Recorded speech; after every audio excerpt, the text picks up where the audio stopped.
Tiap-tiap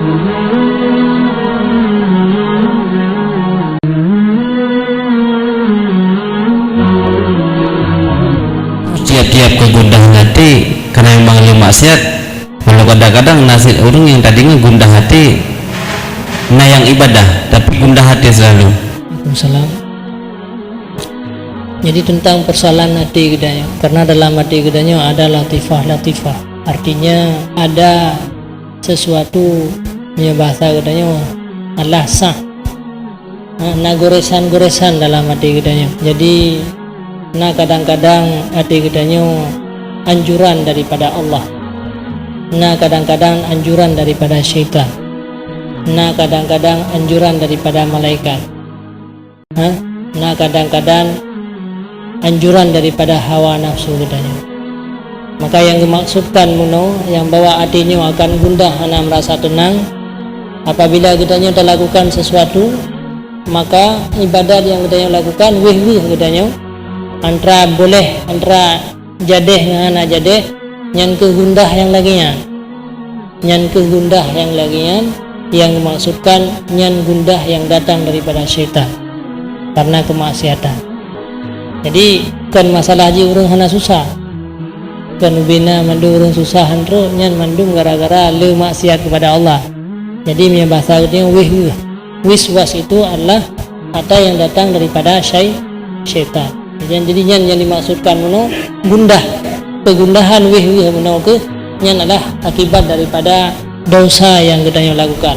Apabila sirara urang ini lakukan dosa, atau sirara urang ini lakukan ibadat, nya tergantung kepada goresan-goresan, tergantung kepada khatir, yaitu goresan tersebut. Adapun manusia semuanya gundah, semuanya diciptakan oleh Allah Subhanahu wa taala dengan berbagai macam cobaan-cobaan. Jadi cobaan-cobaan bahkan nasiraurina merempok dengan urung tekalan muka mencahayat sehingga dianggap oleh orang umaran pu kaji kaulia bahwa hana susah dek long susahnya kalewat kan hana susah kalewat susah kaiwat tu tha du bena susah gob long paling raya susah makanya hana dihle wajah susah bak muka lo cerita putra susah rona susah lon bahwa lon nanu dua bo jadi ada ngadun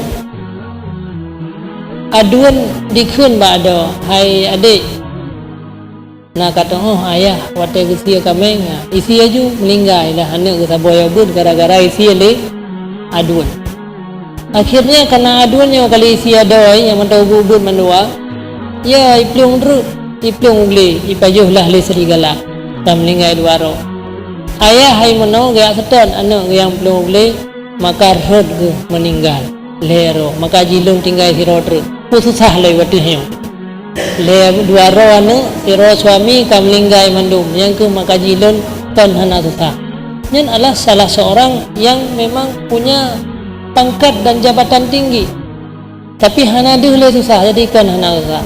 Jadi orang yang baik bukan orang yang tidak susah, sehingga tak begah orang susahnya adalah orang yang dalam keadaan banyak maksiat. Cuman kadang-kadang segala musibah dan kesusahan yang menimpa katanya nasib kadang-kadang gara-gara kesalahan dan maksiat. Maka orang yang menimpa musibah itu kadang-kadang baik. Dalam sebuah hadis Rasulullah menyampaikan hana putus salah silap kecuali karena dosa yang pernah katanya puput. Hana tutup mengenduro kecuali karena dosa yang katanya puput yang terampuni dengan gara-gara tersebut. Jadi kesimpulannya bahwa orang yang susahnya kadang-kadang gara-gara musibah gara-gara maksiat. Mufaham kira-kira yang harus disampaikan. Sekian.